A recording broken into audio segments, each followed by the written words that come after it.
kejayaan Islam tersebut mengalami kemunduran.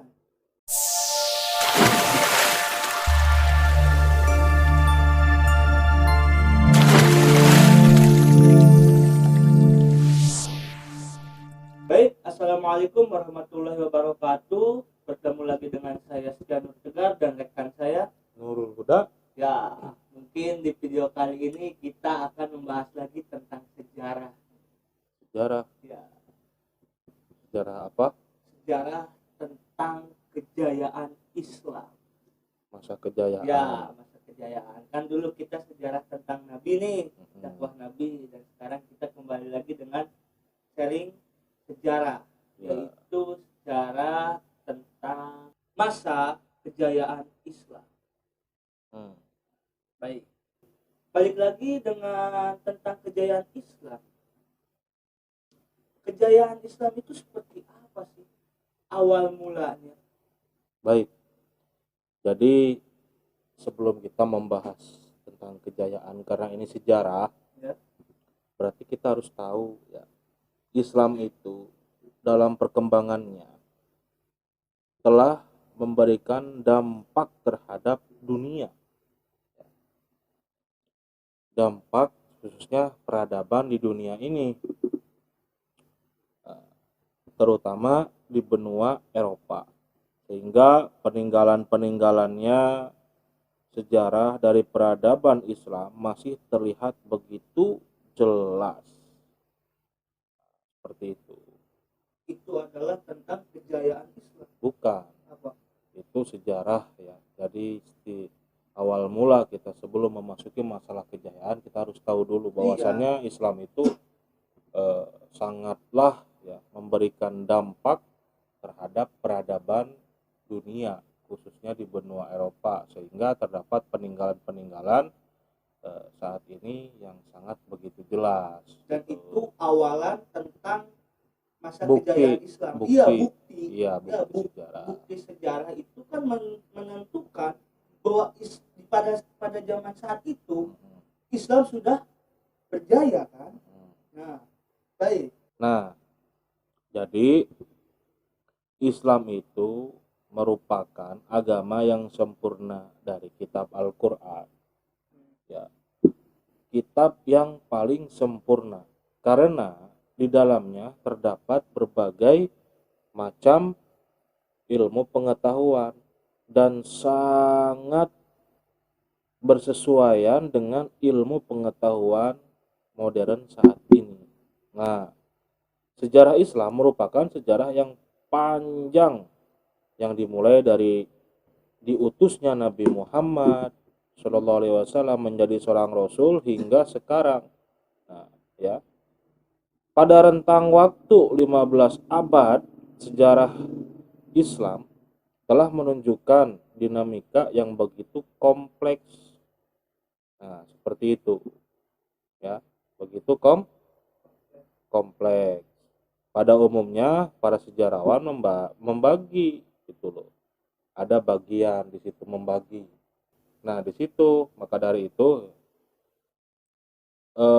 sejarah Islam itu menurut sejarawan ada pembagian periode. Nah, baik. Lalu ada berapa periode terhadap kejayaan Islam tersebut? Jadi di dalam masa kejayaan Islam, menurut sejarawan yang ada di dalam materi pembahasan kali ini, itu ada 3. Yang pertama periode klasik, yang kedua periode pertengahan, yang ketiga periode modern. Nah, jadi ada 3 periode yang dikemukakan oleh para sejarawan dalam masa kejayaan Islam. Yang pertama periode klasik, yang kedua periode pertengahan, yang ketiga periode modern. Untuk kurun waktu periode klasik yaitu pada tahun 650 sampai 1250 Masehi. Yang kedua periode pertengahan pada kurun waktu 1258 sampai 1600, itu pertengahan. Yang ketiga, periode modern Ya. pada kurun waktu 1800 sampai saat ini. Tuh. Berarti kita memasuki periode yang modern. Iya, karena dari kurun waktu 1800 Ya. sampai saat ini. Jadi abad 18 sekarang sudah abad 21. Gitu kategorinya. Lalu apakah pernah kejayaan Islam tersebut mengalami kemunduran? Pernah. Nah, masa kejayaan Islam mengalami kemunduran itu terletak pada periode pertengahan. Ya, pada kurun waktu 1250 sehingga pada kurun waktu kurang lebih sekitar 1500. Nah, itu masa-masa kemunduran. Jadi karena penyebabnya itu satu ya, serangan dari tentara Mongol. Ya, bukan Mongol stand up komedi. Mongol ini ya orang yang berkulit coklat, sipit, Mongol. Nah, Mongoloid kalau dalam ilmu sejarah Australia. Kita ini bangsa Mongoloid juga. Yang kedua, faktor penyebabnya itu karena serangan Timurlang. Nah, jadi Timurlang ini siapa sih? Yaitu keturunannya masih Genghis Khan. Itu yang menyerang sehingga pada masa itu Islam mengalami kemunduran. Itu faktor yang kedua, penyebabnya. Apakah ada lagi? Ada penyebab kemundurannya Islam. Yang ketiga yaitu karena munculnya dinasti Mamluk di Turki. Nah, seperti itu. Jadi saat itu kejayaan Islam mengalami kemunduran karena hal itu penyebabnya. Iya, itu karena ada 3 faktor ya. Yang pertama serangan Mongol, kemudian serangan Timurlang ya.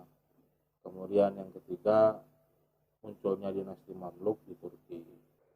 Nah, ada juga kerajaan yang mengalami kemunduran. Kan tadi faktor penyebabnya kemunduran itu adanya munculnya dinasti Mamluk di Turki. Nah, kemudian ya, ada kerajaan besar yang mengalami fase kemunduran juga. Yang pertama yaitu kerajaan Utsmani. Kerajaan Utsmani itu mendapatkan kemunduran pada kurun waktu 1645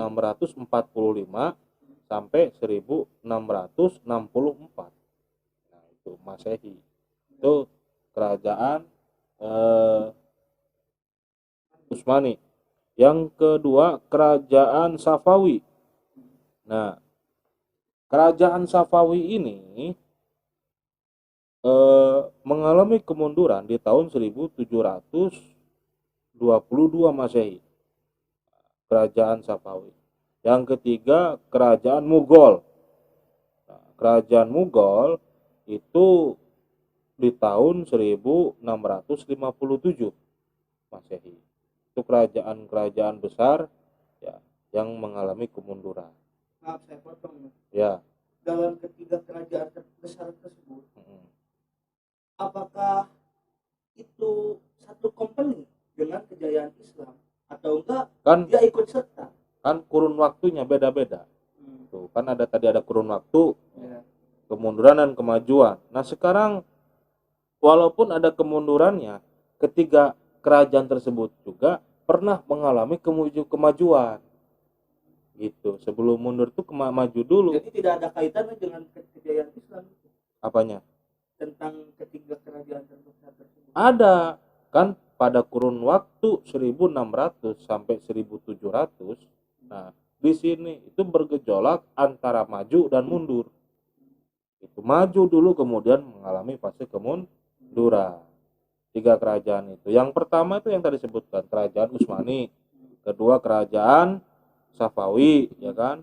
di Iran. Kerajaan Utsmani itu di Turki, kerajaan Safawi di Iran. Kemudian yang ketiga kerajaan Mughal di India. Baik, berarti dalam ketiga kerajaan tersebut itu kerajaan-kerajaan yang muslim. Iya, gitu. Baik. Nah, mungkin ada kaitannya lagi nih Ya, dengan pertanyaan yang berikutnya akan saya tanya. ya. Apakah ada tokoh Mhm. dalam kejayaan Islam tersebut? Tokoh-tokohnya itu siapa saja sih?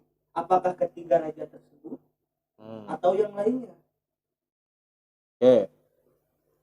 Jadi tokoh-tokoh dalam masa kejayaan Islam ya, itu ada, seingat saya sewaktu saya masih sekolah itu, ada kata guru saya ada kurang lebih lima orang ya. Siapa saja? Yang pertama Ibnu Rushd.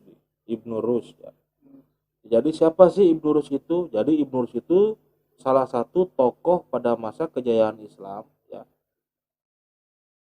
Dan beliau menguasai ilmu fikih, ilmu kalam, terus sastra Arab, matematika.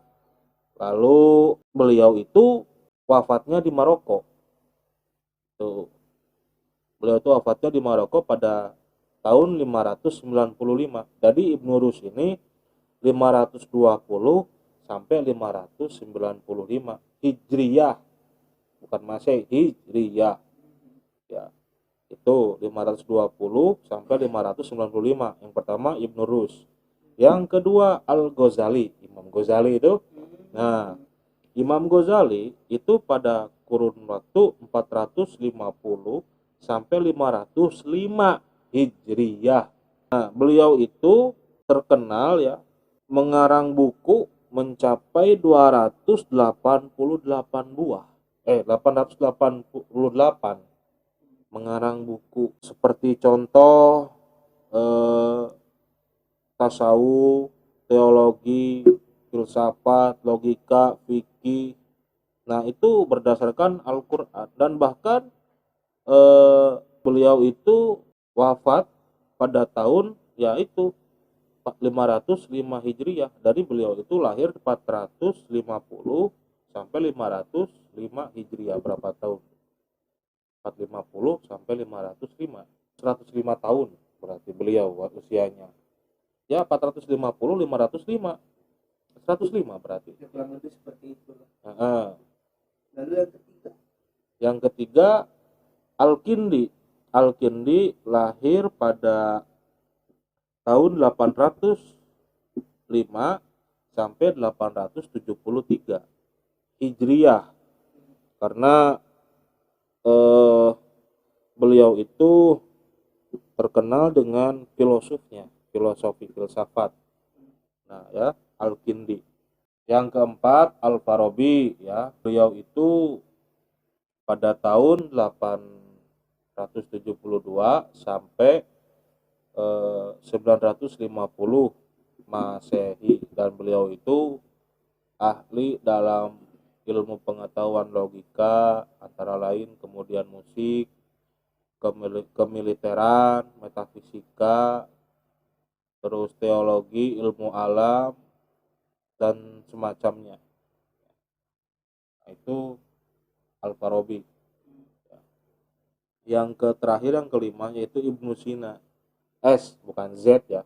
Itu Ibnu Sina, bukan Ibnu Sina, S. Sina. Iya, Ibnu Sina. Nah, Ibnu Sina ini merupakan tokoh juga dalam kejayaan Islam. Beliau terlahir pada tahun 980 sampai 1037 Masehi.